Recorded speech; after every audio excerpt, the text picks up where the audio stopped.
Hello, everyone, and blessed be. I was trying to figure out a title for this video, but I guess it's just a little bit more about me and what I use in my practice, and a sneak peek at what some would consider to be a book of shadows. Not pretty, fair warning. But first, and I'll put it in the title, I did want to show you two things that I got at the thrift store. Just two, that's all I got. The first one is this beautiful glass bowl. It's on a pedestal. That would be beautiful as an offering bowl, or even a scrying bowl. If you put the water in it, it's going to reflect off of those. So that's the cost, $1.99. That's what the inside looks like. I thought it was beautiful, just sitting there waiting for me to pick it up. And then the other thing I got was this, and it's got these to hang it. I'll have to get one of those holders to hold it up off the ground, and it does need a good washing, but there were actually two, and I was very good and only got one. Proud of myself. So again, this is just me. I've had questions where people ask what my path is. I often get asked if I follow a draconian path, because dragons are such an important part of my path. I'm not draconian. I have the highest respect for them. I do love that they don't see dragons as pets or tools or critters. They see them as very deity type beings. I respect all paths as long as they're not harmful. But I don't have a label really to put to my path. I do call myself a witch. I just follow what I call the ancient path of future knowledge.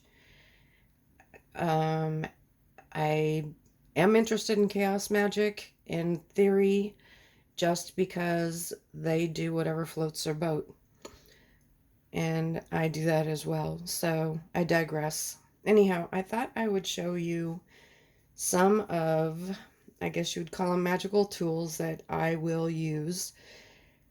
I don't have a wand per se, but I do at times hold something in my hand that I guess you could consider to be wand-like. I don't know that I use it in the same way a wand is used, but I just thought I'd share. So this is one I use most often. It was a branch I found outside after a storm. I did not pull it off the tree. It was laying on the ground for me. The bark that was here was completely loose. I didn't scrape it off. It just popped right off. And the part that stayed, I left. I just let it be exactly what it was meant to be. This fits in my hand. Amazing. And, it's not pretty. I did attach some stones. There is some hot glue going on there. Black cord. I put these little bells. It's not a lot of sound, but I love the sound. And I didn't set out to make it look like any particular thing. I let it tell me. There were a lot of different crystals I put up against here. Some were what would be considered, I guess, more beautiful, and it just didn't fit. It didn't fit energy-wise. And then here's a string with tourmaline and amethyst, and I think that's the green one. My mind just went completely blank. And some other stones around it. I love tourmaline. Black tourmaline is a stone I use a lot. And then, like I said, on this cord are just these little bells. They're not loud. I feel there's many circumstances where sound can be subtle and be amazingly powerful as well. There are other times I'll take my my big handheld bell and just bang the mess out of it to make a very loud sound. It all depends on the situation. And then it just comes down here. It is hot glued right here, and there is nothing on the end of it yet because that's waiting for whenever I am pulled to do something with this part. So it literally just hangs as I hold it. And I use this more almost like ceremonial ritual. Again, as you can see, it's just really not super loud. Holding this, my whole body is shaking from the energy. I've spent a lot of time with this. This is very, very special to me. So, it doesn't have to be store-bought. Doesn't have to be what most people would consider aesthetically pleasing. To me, this is so powerful. The energy is making my hand shake just from holding it for that time. Another piece that I use a lot is this copper piece of pipe. Nothing attached to it. Ooh, sorry. Got a lot of energy going on right now. And I have attempted to find a stone to put in the top or do something like that, and absolutely nothing felt right. So it has literally, it just stays like this. Now, this is not something I use like a Wiccan wand or, to point directional my energy. It is me holding the energy that's in it and feeling that and using that for many different reasons. Clunk, sorry. Another one I use often is this. Again, I found it. I don't take it off trees. It fits my hand so naturally. And it just feels right. And this has nothing on it. A little bit of bark at the end. I did not remove the bark. It was loose. And if it's loose, I'll take it off. So it's not just hanging. But this is how I found it. I've had this for quite a long time as well. Will things ever be added to it? I don't know. Maybe if it calls to me to do that, I certainly would not ignore that. But again, I don't use this as a wand per se, where people think of using your energy and shooting your energy down. But I do use this for like, I don't know, I guess you'd call it writing in the air. That sounds kind of silly, but, or just a focal point, or again, sharing the energy, feeling the energy of it, because the energy is what drew me to it. One of my symbols that I've always been drawn to all my life are skeleton keys. And I've had this set of skeleton keys for probably 17, 18 years. Obviously, the hook that they came on is not the same age as the keys themselves. This was put on at the time, but that's okay. But these are real skeleton keys. And again, my whole body is shaking. I'm showing things that I use, and I'm hoping that if you are very receptive to energy, that if you are feeling these vibes, it's a very positive thing for you.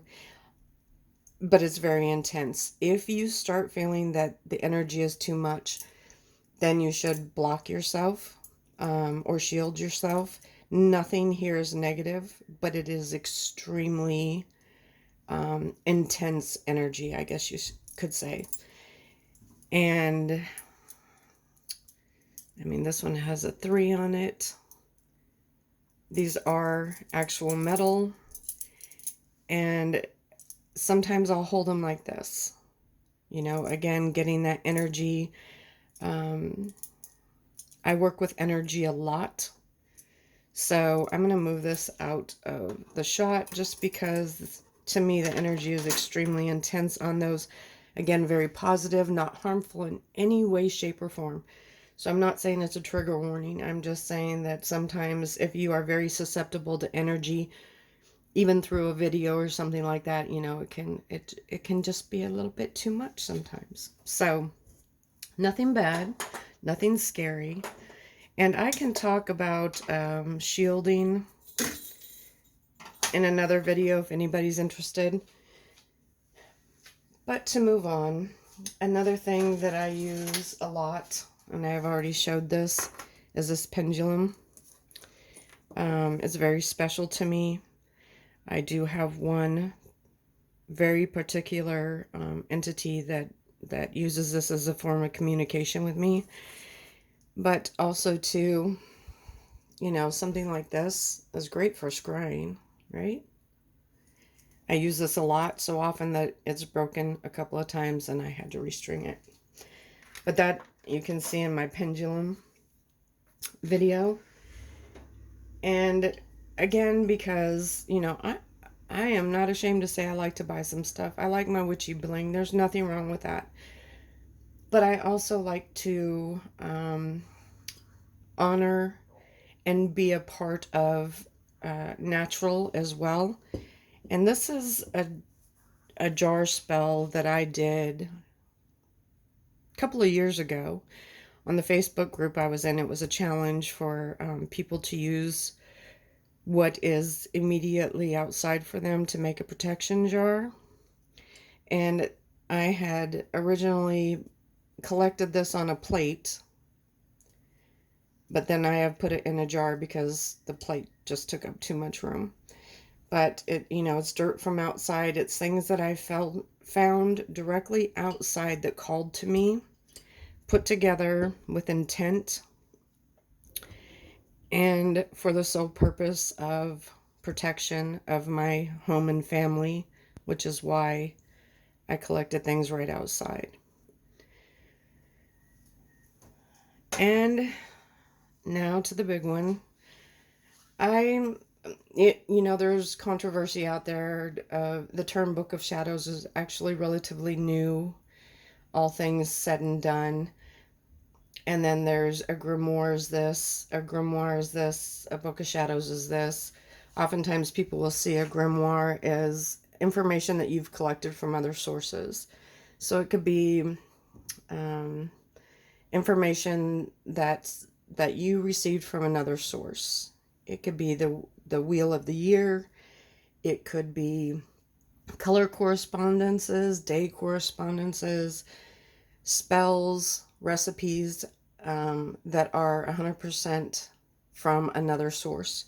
And then your Book of Shadows is very specific to you.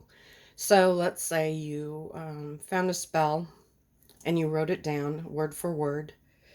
And I'm not saying, I'm just explaining that some people will hear these terms. I don't care if it's all in one book. I don't care if it's in 15 different books categorized alphabetically or by subject. I'm just saying that there are some videos out there that use these terms differently, so I'm just kind of throwing that out there. But so you get the spell, you write it down word for word. Some say that that would go in your grimoire because it is not of yourself.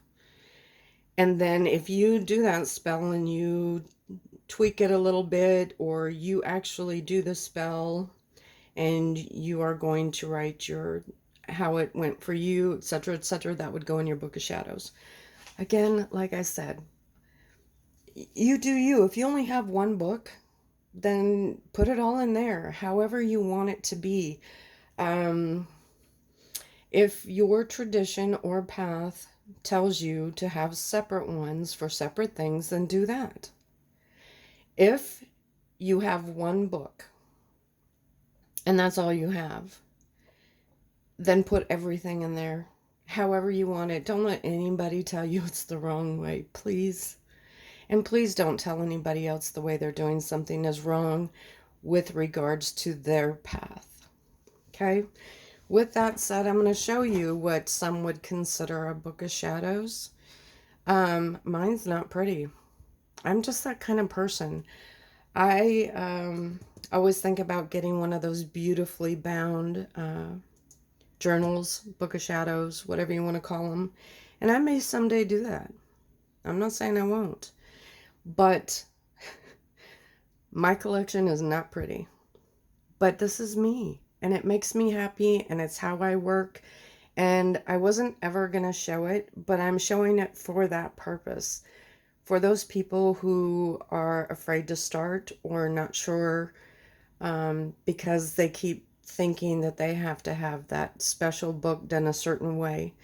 I watch other people with their beautiful journals or book of shadows, and I can't stop watching them.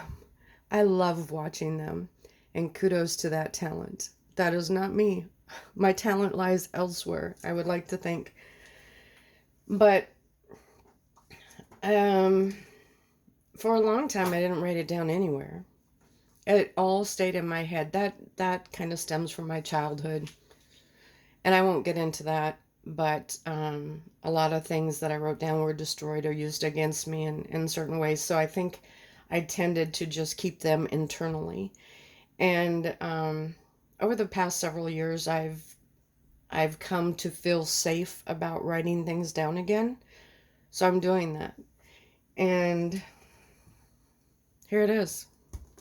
Yep. That's my baby right there. It is a 3-ring binder. This is a wooden key I got at Michael's for like 10 cents or something on clearance. And it's just shoved inside here. And it moves around, you know. If I open it, this loosens, so this will go this way. It's not magically moving around. And I just let it do whatever it wants. Someday this may get decorated. Someday the information in here may get transferred to something else. But it is what it is, peeps. Okay. So, inside here is my little spiral notebook that doesn't have much left because I've torn pages out and done things with them. Here is what I use sometimes with my special pendulum, just with the alphabet around it. There's other things in here. And inside here, I don't believe this is bad to show because it does say the artist name on here. It just says here, there be dragons. What I did take out of here is my what would you call it? I guess it's a protection spell. That is actually words written on a piece of paper. I took that out just because I'm showing it in the video, so that wouldn't be so nice of me to do. I have all kinds of things crammed in the pockets. I have some of my magical paper, and I put up here what I've used on this paper. This has dragon's blood, cloves, and some coffee. Magical paper for me is not the pretty dyed parchment for aesthetic looks. It is for the magical properties of it. And it's just a matter of soaking it or using whatever magical ingredients you want onto the paper, letting it dry. And this one tore a little bit. It is what it is. Here's another one that has different kinds on there. So I have some of my recipes. I have some of this stuff. I'm just going to cover some stuff just because some of it is also things that almost are like a correspondence between me and somebody else. And that's also why I flipped this over as well. And that's it. Seriously, guys, that's it. This poor thing has been lugged around, crammed full. I have many, okay, don't be hating, mini spiral notebooks, notepads, and I try now to at least keep them all in one area because I have been known to kind of run around crazy trying to find one. So I do at least keep them in the same area now. But that's it. I hope that wasn't as boring as it seems like it might have been, but I just wanted to show you a little bit more about me, things I use, and it's not prettied up. Like I said, I absolutely love seeing what other people have done with their books or their tools and their talent and the time and effort they took to make them absolutely beautiful because it moved them. And when they show the piece, this is what I look for. Whether it looks like this or is absolutely stunning, what I look for is the energy in their voice. You know, when they're showing it to you, you can feel that energy. You can hear that energy in their voice.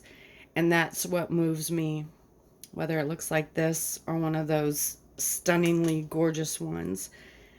They can have the same intense energy of devotion and happiness and even pride, not ego pride, but you know, a sharing kind of pride. And there you go. Like I said, I wasn't going to show it, but you know what? This is real life, at least for me. Blessed be.